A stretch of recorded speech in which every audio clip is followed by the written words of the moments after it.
So I said, you know what? This is something I can do on my own. I don't have to worry about anyone else coming and pushing the clock for me or representing my company like I want to represent it. I can do it myself. And I just actually closed my first deal a few weeks ago. My first deal has taken care of all my expenses as far as the sales navigator and the duck suit for a year. So at this point, anything I generate in that field will be a positive. It'll be a profit. And the good part is that you self-generated the lead, right?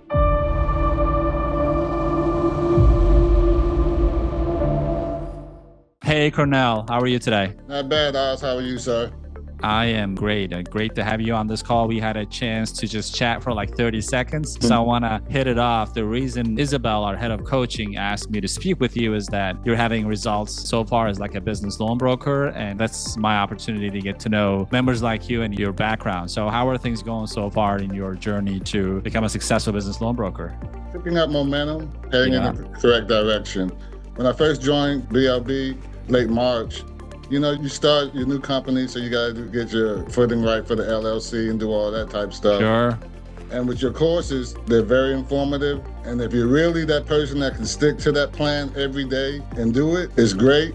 But for some of us, you kind of need something to measure yourself against. And I think that's what the growth program came in and helped me with, because you go through your courses, but it was kind of hard to get an idea of really how I was doing. Sure. Because it's something new for me. I've never done Absolutely. it before. And the growth program helped me, like Isabel, by giving me expectations, letting me know what she was going to, what should be done, when it should be done by, and seeing how other people within the growth program were working their way through the process. It just gave me, myself, a better sense of like where I stood and what steps needed to be taken to go further. Yeah, I think you nailed this. Very well said. As entrepreneurs, it's usually a lonely journey, right? Especially when you're taking a step towards making a lasting change. Like most people didn't come from the alternative lending industry. So everything is new to the person, right? So then how do you find your buddies? And then Isabel, our head of coaching, decided to put together the growth program. And it seems like you took advantage of that to be working with like dedicated people, like super focused, and the whole accountability thing. And it seems like it's making a difference. That's good because, you made a great comparison. Yeah, the knowledge is there, all the things that you need,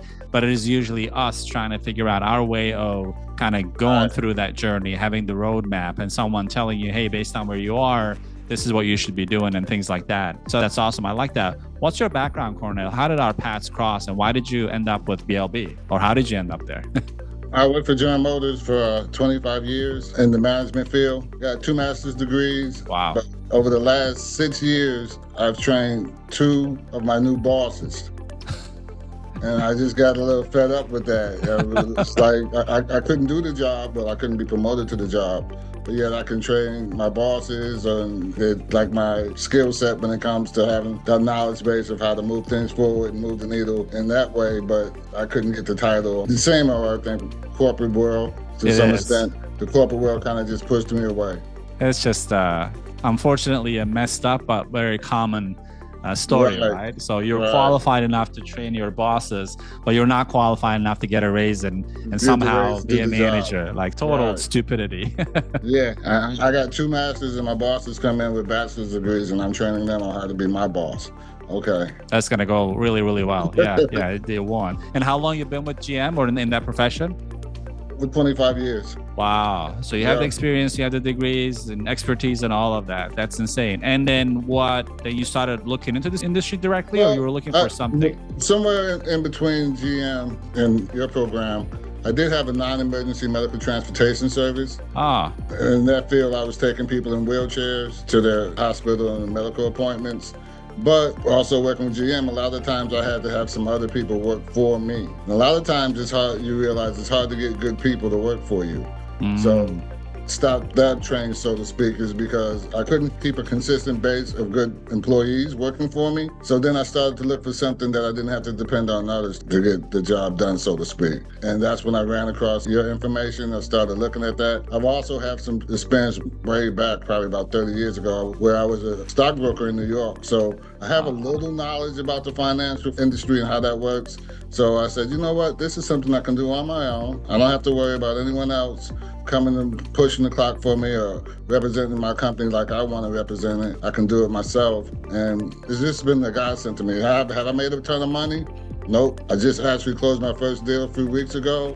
but did enable me to do is I use pretty much Sales Navigator and Duck Soup through Lincoln's right now to generate a lot of my contacts and leads. My first deal has taken care of all my expenses as far as the Sales Navigator and the Duck Soup for a year. So at this point, anything I generate in that field will be a positive. It'll be a profit. And the good part is that you self-generated the lead, right? So it's not like you're funding your sister, your brother. There's nothing wrong with it.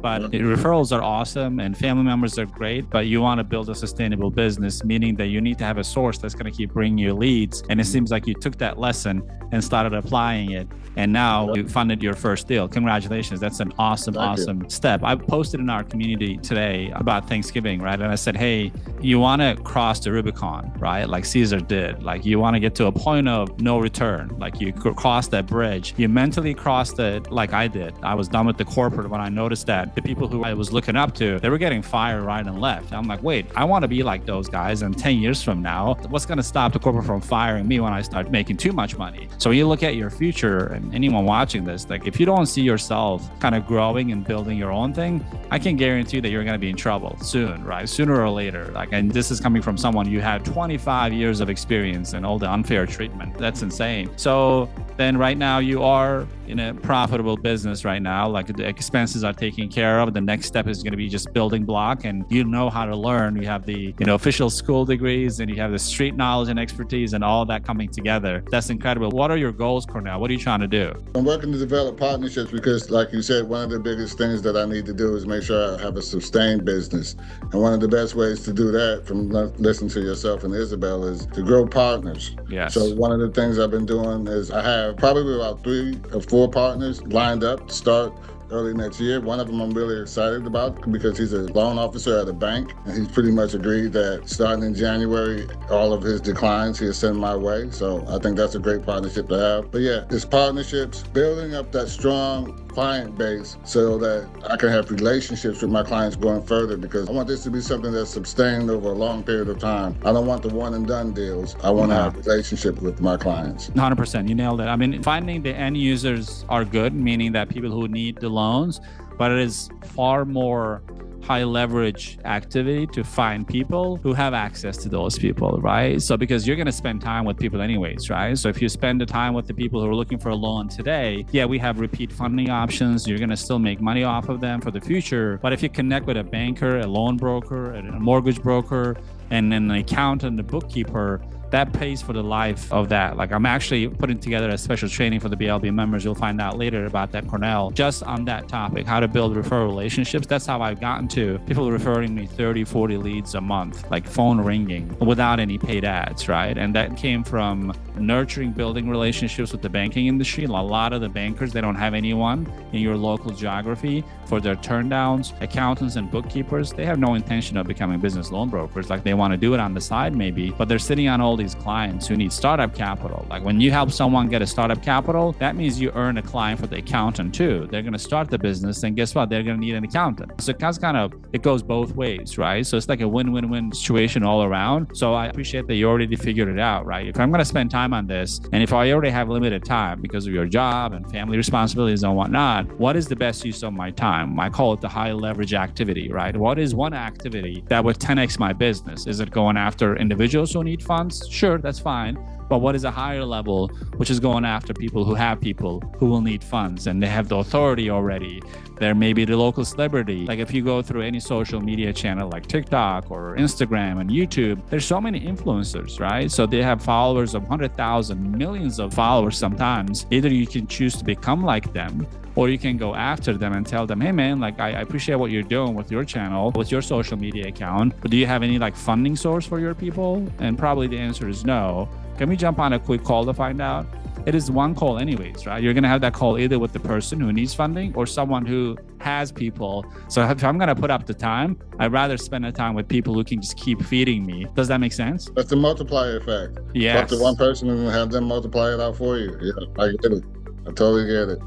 It's like Amazon's business model called the flywheel effect, right? So Amazon, when they were having problem with having people pay for shipping, they came up with an annual plan, right? I think it was $65. I think it's $99 right now that you pay once Prime, and the shipping is taken care of for the most part. That created a flywheel effect. And, when I started using it, I called my neighbor Paul and I said, Paul, are you using this? Like, this is insane. It doesn't even make sense. And he started using it.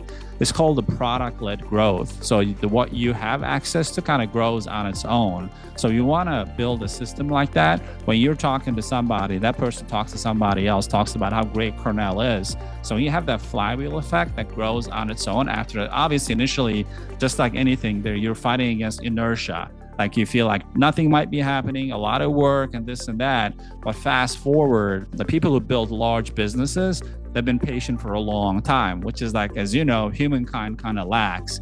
A lot of people that you started at GM 25 years ago, probably they're not existent.